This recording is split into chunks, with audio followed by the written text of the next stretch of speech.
There's a body of water from which the cry of distress comes more often per square mile than any other body of water in the world.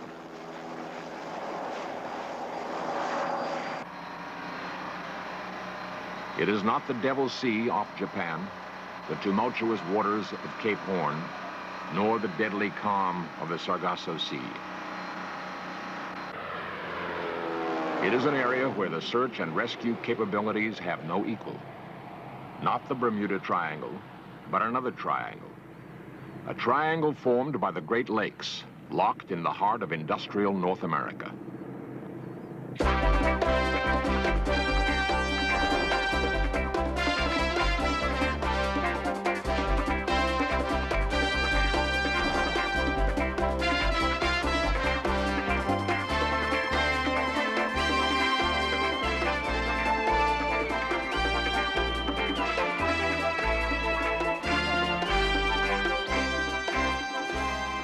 Too often, the crack search and rescue units of Canada and the United States come back empty-handed. A ship or a plane vanished for no apparent reason or destroyed by forces no one can explain. An extraordinary statistic has been recently disclosed. Fully 1/3 of all the unsolved American air and sea disasters take place in the Great Lakes Triangle.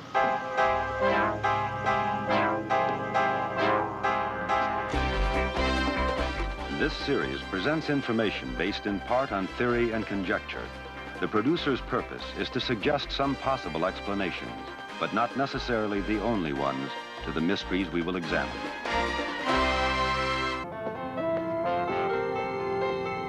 The man who has accumulated and assessed the data that has led him to designate the Great Lakes as perhaps the greatest disaster area in the world is J. Leland Gourlay.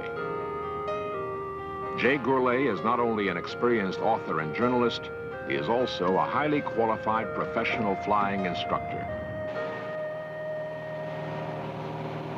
I've flown thousands of miles through the Bermuda Triangle, and I've been out of radio contact with anyone there for as much as an hour at a time.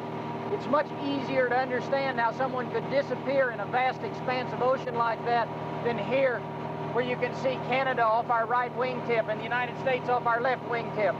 I can overfly this lake in less than 10 minutes. No one is ever out of radio contact here. We can communicate with at least 100 different government employees in the United States and Canada right now. It's inconceivable that anyone could disappear here. And yet, disappear they do, and under circumstances of mystery. 50-mile-an-hour headwinds that no one else feels, dangers that come so suddenly the victim never even cries for help. In terms of the sheer magnitude of tragedy, Gourlay has discovered that the Great Lakes surpass the so-called Bermuda Triangle. And the Bermuda Triangle covers some 1.5 million square miles, 16 times the size of the 5 Great Lakes combined. These are not strange remote waters or vast stretches of ocean. These are completely enclosed freshwater pools, the playground of Middle America.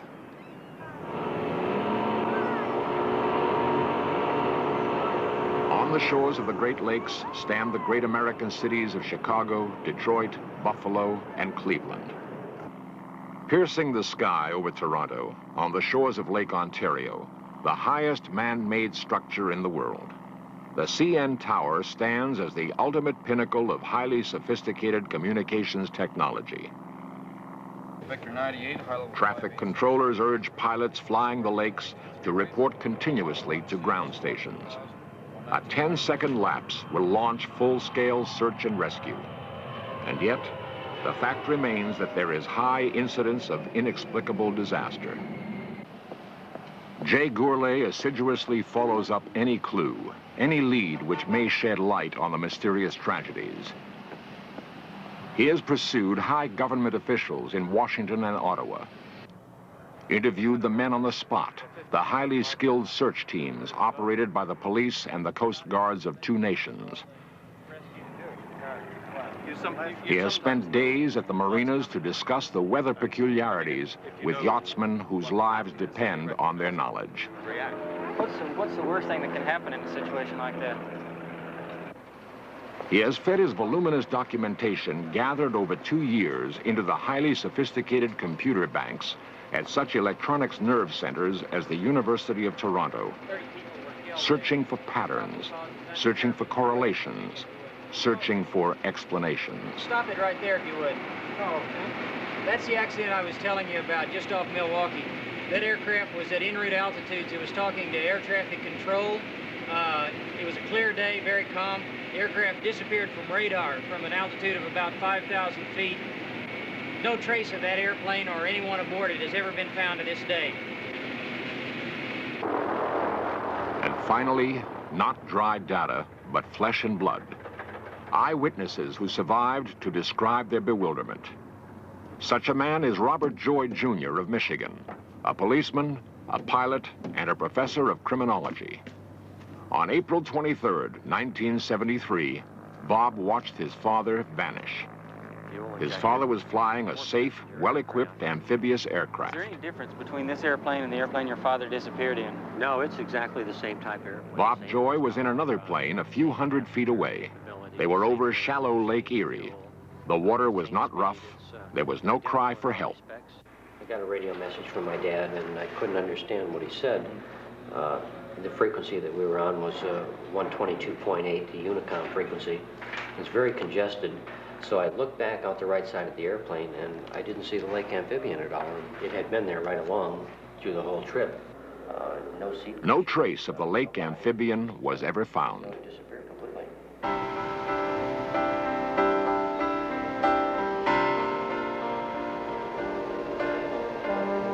The disappearances of small aircraft are hard enough to explain. The strange disasters of the great Laker boats are perhaps even more mystifying. These are ships that are built for lakes, never far from shore, massively equipped with every conceivable safety and communications device. When the Edmund Fitzgerald was launched, it was the largest of the great Laker boats. When she sailed from Duluth, Minnesota on November 9, 1975, she too was sailing safely in tandem with another Laker, the Arthur M. Anderson. They easily weathered a mild storm. But to be safe, the Fitzgerald checked her speed to close the distance between her and the Anderson. A snow flurry obscured their view briefly, but the radar told the Anderson that the Fitzgerald was less than 9 miles ahead. When the flurry lifted, the Anderson could see for 20 miles, but there was no Fitzgerald. She'd gone with a sudden convulsion to the bottom with all hands. When the wreckage was found, it was discovered that every lifeboat was still securely fastened. The peculiar thing about that accident is that for 3 hours at least, the Edmund Fitzgerald was slowly filling up with water. We know that now, even though no one on board the Fitzgerald knew it at the time. What's really strange about this accident is that no one did know that. No one put on life jackets. No one called for distress. In fact, up until about 1 minute before the Fitzgerald finally went under the water, the first mate of the Fitzgerald was saying that the ship was all right. They were having no problem. And what of the Kamloops and the strange events of December 7th, 1927? The Kamloops, too, had plotted a cautious course, entering Lake Superior in tandem with the freighter Quedagh. In the late afternoon, the men on the Quedagh sighted rocks ahead and swerved successfully to starboard to avoid them. The Kamloops was following and could clearly see the Quedagh's action. But the Kamloops sailed on, despite frantic warning blasts from the Quedagh's great steam whistle. She was not seen again. It was presumed she was dashed on the rocks of Isle Royale, but there was no wreckage, no bodies, no evidence whatsoever that the Kamloops had ever existed. Jay Gourlay's search into the strange history of the lakes led him back into the exhaustive records and preserved evidence of Great Lakes shipping kept at the Marine Museum on Toronto's waterfront. Exactly the same spot.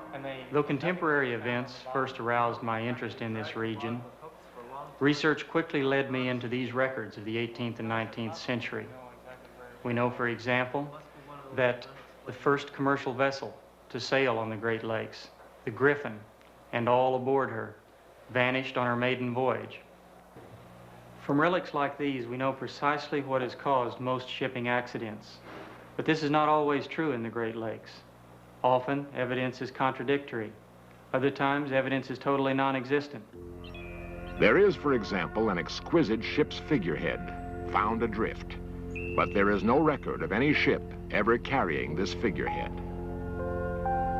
During the winter of 1902, divers searched unsuccessfully for the wreckage of the Bannockburn. They were not surprised because they could not believe that she had sunk. She was last spotted by a passing ship. She was pointed out by the skipper to his mate. But when the mate turned his head to look at the proud vessel, the Bannockburn was gone. From time to time over the years, she has been reported sailing on over the lakes. And then there were the wrecks that were only too painfully evident. But the phenomenon that destroyed them vanished as suddenly as it came. The Layfield, the James E. Davidson, the Hebrew, the Sachem, all proceeding through relatively calm waters when a single gigantic wave struck them down. A mountain of boiling water rising for one tumultuous moment. Meteorologists call them a Seiche wave, but cannot explain them. They were first recorded in the Great Lakes in 1872. They are not caused by wind. The bizarre events of the lakes go back beyond the first records of the white man. The so-called Seiche wave is part of the legend of the Chippewa Indians of Lake Superior. They still speak of Nanabazhu's sturgeon, a monster fish that with a flick of his tail was said to destroy the mightiest vessel.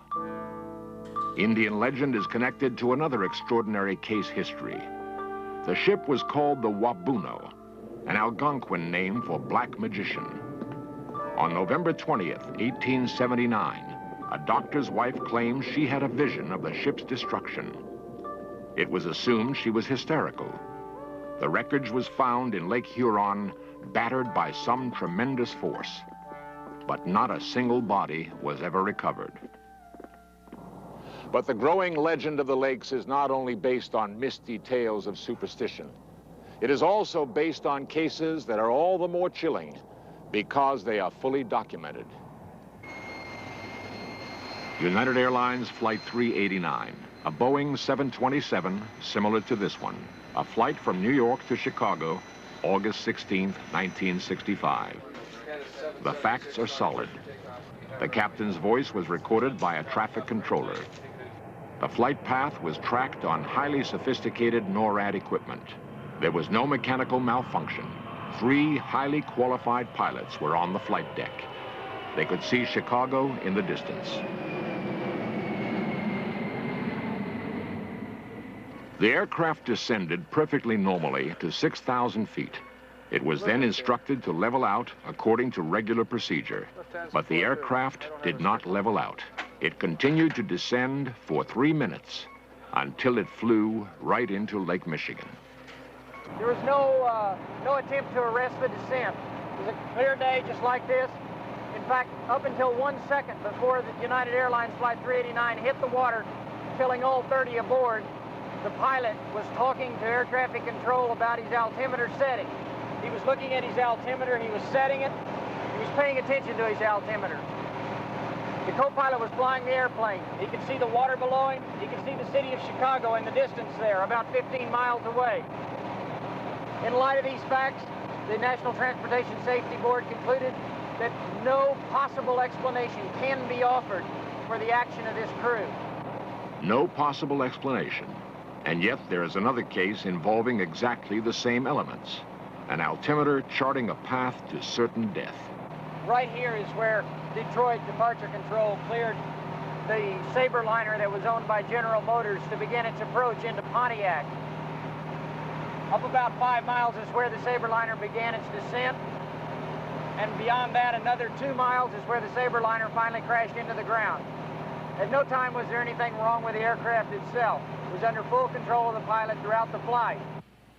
Here, there is miraculously a survivor.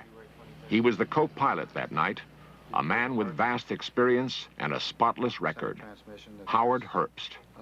I believe it was something like this. They said, you're cleared to 2,700 feet, cleared for the approach, contact Pontiac Tower at the outer marker. And 2,700 feet is the altitude for the procedure turn. So we descended the 300 feet to the 2,700 feet. That I know we were at. I checked that altitude, and both of us did. Everything was going along smoothly.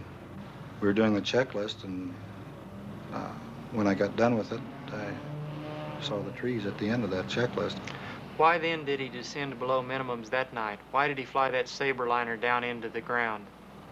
I have no idea, really. I wish I could answer it, but I don't. It just happened, and the next thing I knew, we were in the trees, but I have no knowledge of why or no answer. Howard Herbst has no answer, nor do the investigators who pored over the wreckage. To understand how baffling this is, one must appreciate how meticulous these investigators are and the elaborate technology at their disposal. For example, they can determine 6 months after an accident whether or not a tiny indicator light was lit on impact. Electronic microscopes tell these investigators whether there are scratches on a tiny metal part, whether there are scratches on scratches, which might indicate a different sort of structural failure. A highly scientific examination of every piece of wreckage can reconstruct the state of an aircraft as it existed at the moment of impact.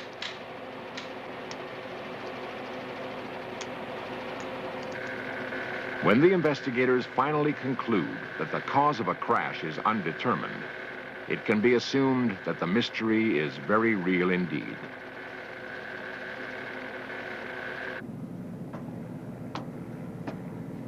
Not just civilian aircraft, but military aircraft.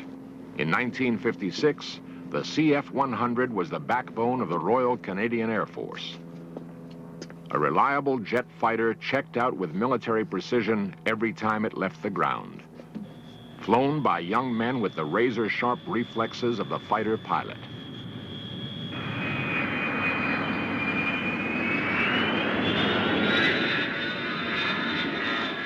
On May 15, 1956, a plane like this took off over the Great Lakes. Only seconds after its last routine transmission, it disappeared off radar. It was subsequently learned that the pilot had dropped 33,000 feet to his death without uttering a single word of distress. Who was on that aircraft was here the other night talking to us about it.